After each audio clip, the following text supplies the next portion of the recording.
Ini dengan Profesor Dr. Suhandi Cahaya, SHMH MBA. Betul yang mulia. Betul ya. Saudara lahir di Palembang 22 Juli 54. Iya betul. Profesi saudara ini banyak ya. Salah satunya sebagai dosen pasca sarjana Fakultas Hukum Universitas Jayabaya Jakarta. Alamat saudara Jalan Gajah Mada nomor 10 lantai 2 Jakarta Pusat, benar? Betul yang mulia. Di sini juga pendidikan juga ini. Agamanya apa saudara? Agama Kristen. Kristen? Saudara kenal dengan pemohon Peggy Setiawan? Tidak kenal. Tidak ada hubungan keluarga juga ya? Tidak ada. Baik ya. Baik. Sebelum ahli memberikan pendapat, terlebih dahulu disumpah, silakan berdiri.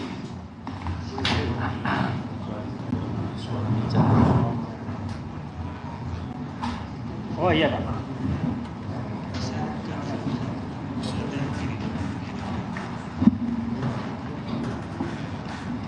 Ya.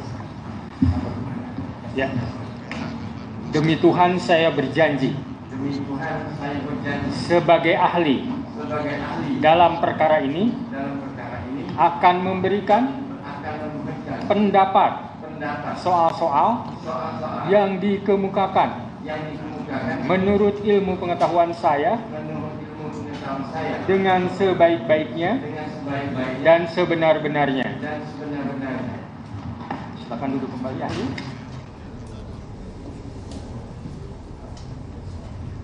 Kepada termohon, saudara mau mengecek surat tugas ahli? Kalau mau mengecek silakan.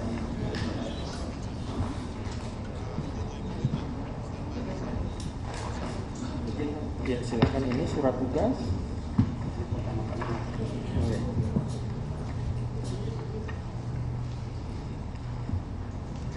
Ini juga ada kurikulum. Bisa diambil juga, ini salah satunya juga ada di kami. Ya, ada juga sama ya. Oke. Ya.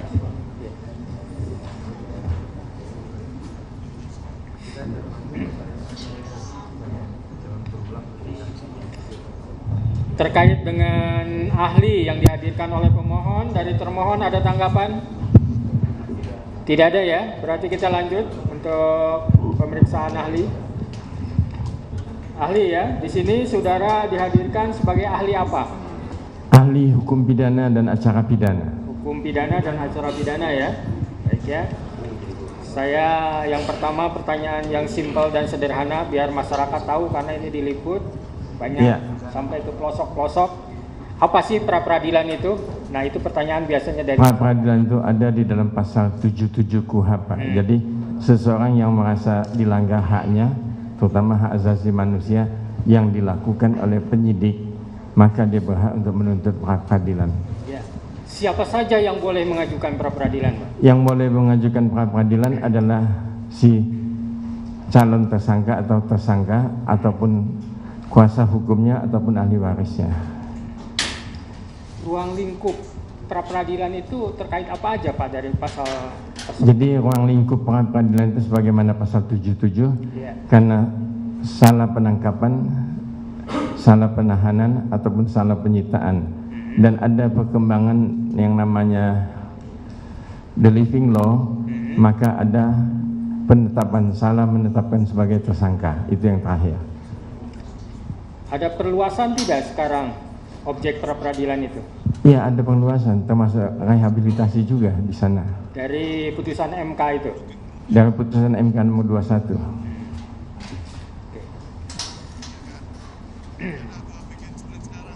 Syarat sahnya untuk ditetapkan jadi tersangka itu gimana Pak? Jadi syarat sahnya untuk ditetapkan sebagai tersangka, minimum dalam penyidikan itu ada 2 alat bukti.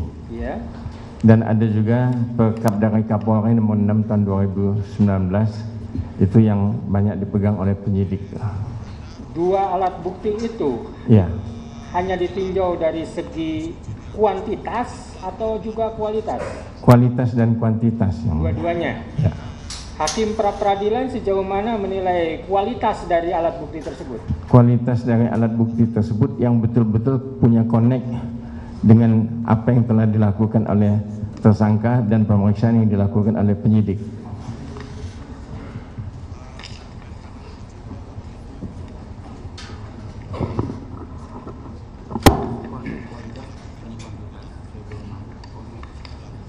Sebelum seseorang ditetapkan jadi tersangka, apa yang sebaiknya dilakukan oleh penyidik sesuai dengan prosedural KUHP? Ya, sebagaimana pasal 1 ayat 10, semestinya penyidik itu memeriksa dengan selengkap-lengkapnya dan secermat-cermatnya. Dan setelah ada pemeriksaan menurut Perkap nomor 6 tahun 2019, maka sebelum ditetapkan jadi tersangka mesti ada gelar, internal gelar, atau kalau misalnya ada pengacara dari tersangka, biasanya pengacara tersangka diikutkan untuk gelar. Itu lebih fairness. Kapan penyidik itu harus mengumpulkan alat bukti?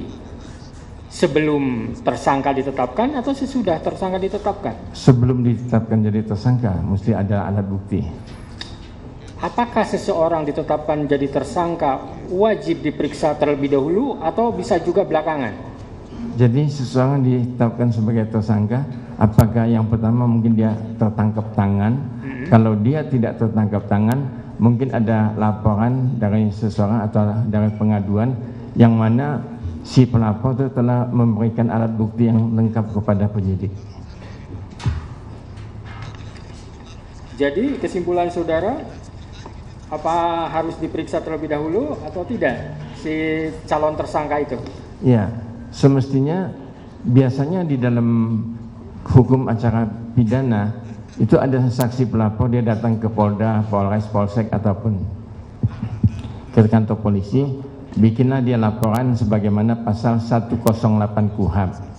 Nah, setelah diperiksa oleh penyidik yang piket pada waktu itu, misalnya ada bagian konsultasi kriminal umum ataupun kriminal khusus, dan setelah itu diperiksa kriminal umum, ditandatangani oleh yang jaga pada waktu itu dan dapatlah namanya surat laporan kepada si pelapor.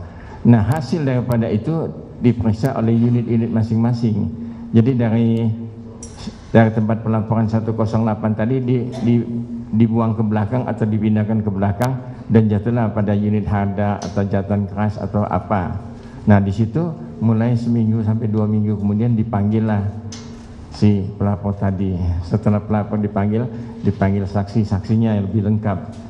Nah, kalau misal polisi tidak yakin, maka dipanggillah ahli ikut. Nah, setelah itu sudah banyak yang diperiksa sebagai saksi ataupun sudah ada ahli, maka sebelum ditetapkan jadi tersangka, maka penyidik mesti mengadakan gelar sebagaimana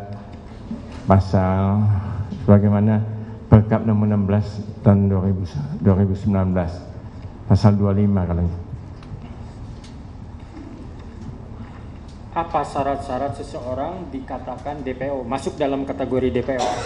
Seseorang kalau dikatakan sebagai DPO, dia dipanggil tidak pernah datang kepada penyidik, dan penyidik sudah capek mencarinya, tidak ketemu-ketemu, maka diterbitkanlah DPO, yang mulia. Apakah pemanggilan itu bersifat imperatif? Ya, pemanggilan imperatif. Berapa kali? Ya, paling minimum 2 kali.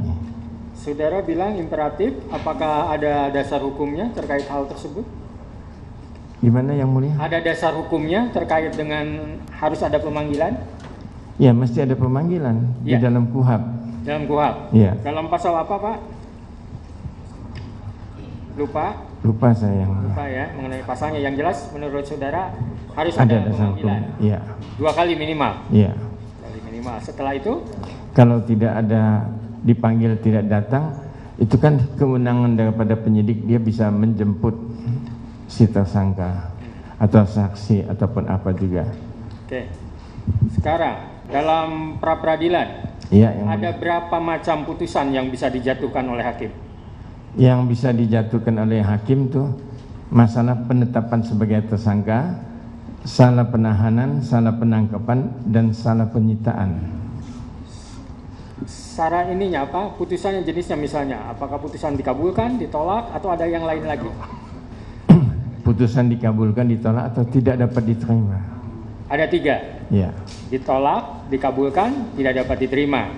Kalau dikabulkan dan ditolak udah jelas lah ya. Iya. Nah, sekarang yang tidak dapat diterima itu apa? Kalau Kriterianya. tidak dapat diterima itu materi yang diajukan oleh pemohon tuh tidak connect dengan pasal-pasal di dalam pasal 77 sampai pasal 85 KUHP.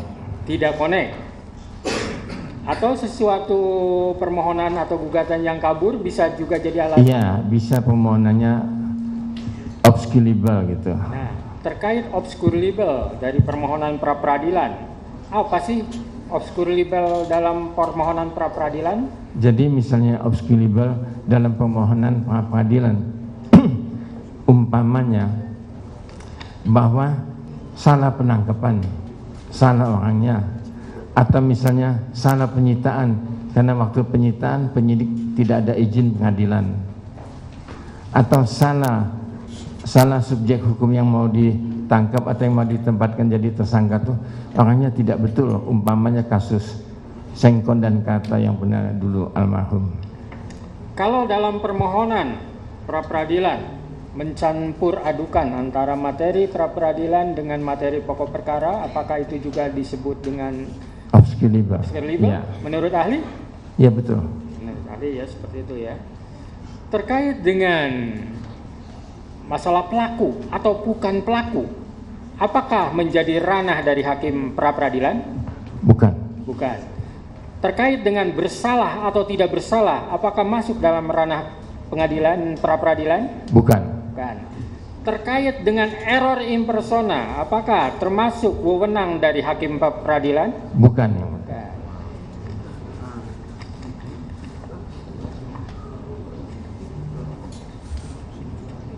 Jadi yang harus diolah oleh hakim pra peradilan apa sebenarnya dalam putusan?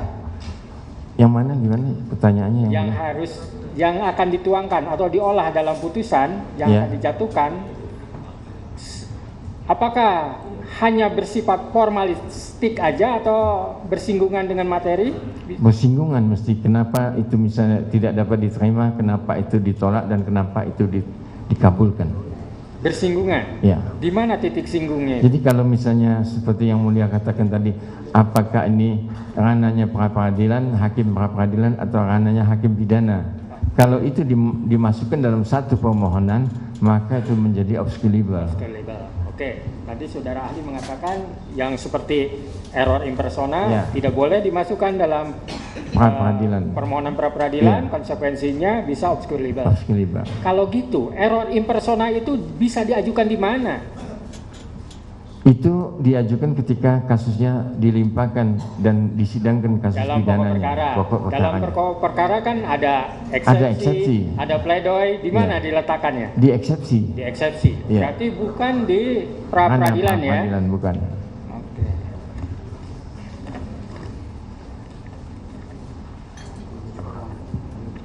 Silakan dari pemohon untuk mengajukan pertanyaan.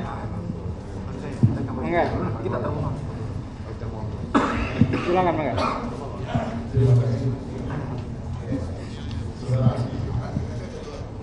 Saudara mengatakan bahwa salah orang begitu menjadi domain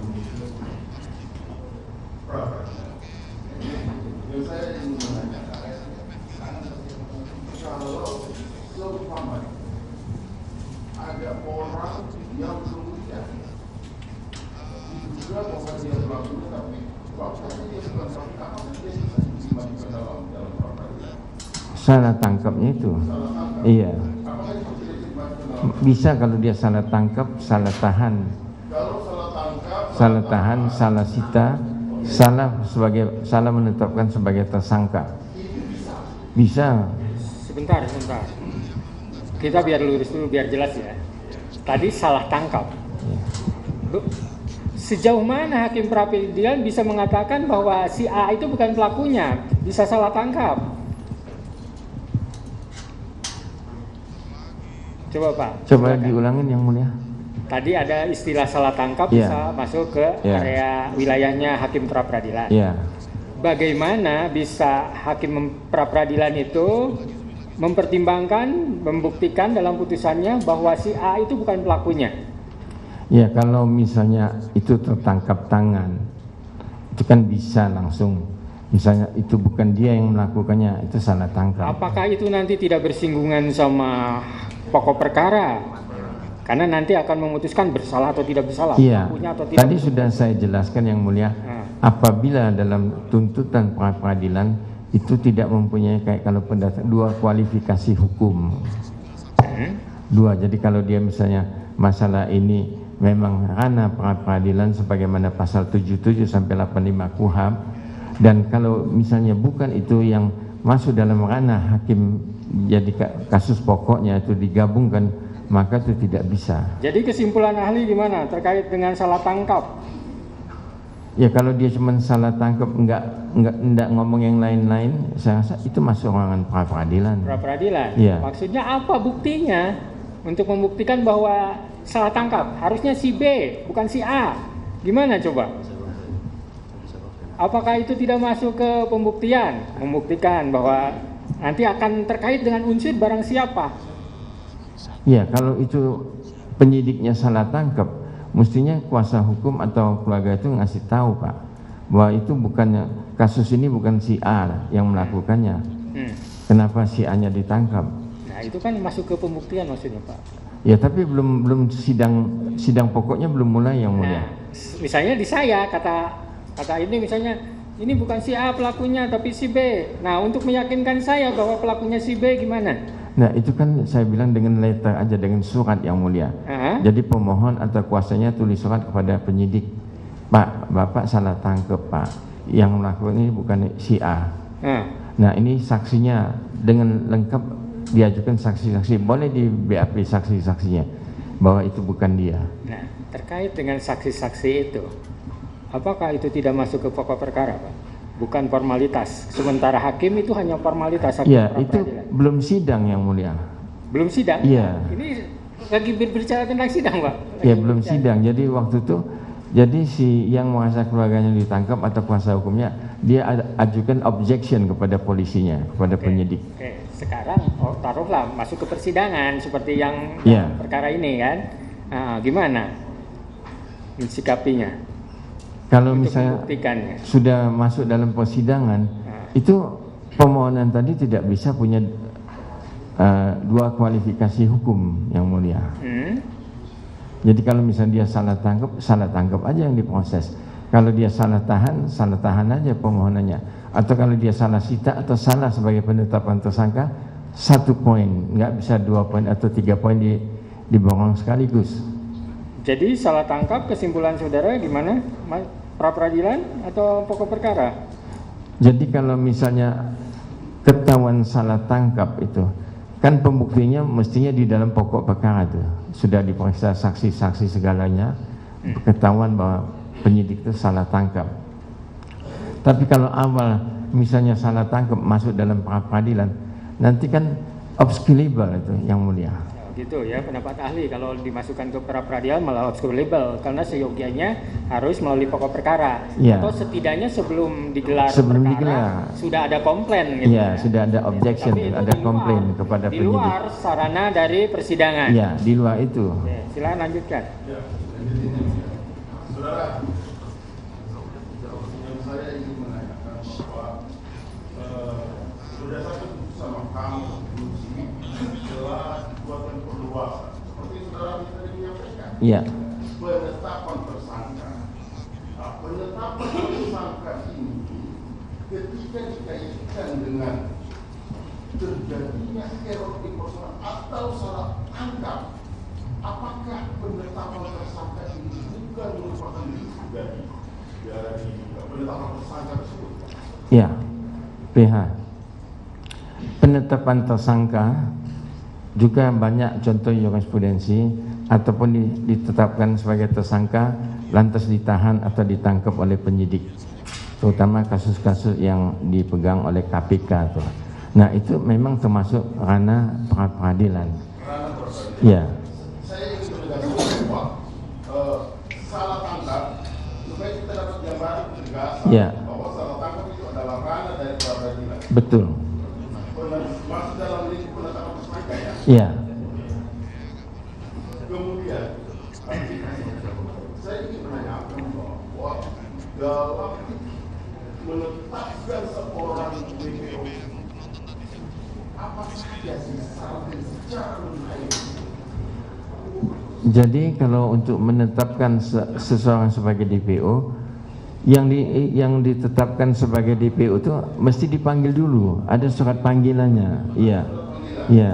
Saya bertanyakan, boleh nggak seumpama ada seseorang ditetapkan sebagai DPO, katakanlah yang ditetapkan sebagai DPO 2010. Ya.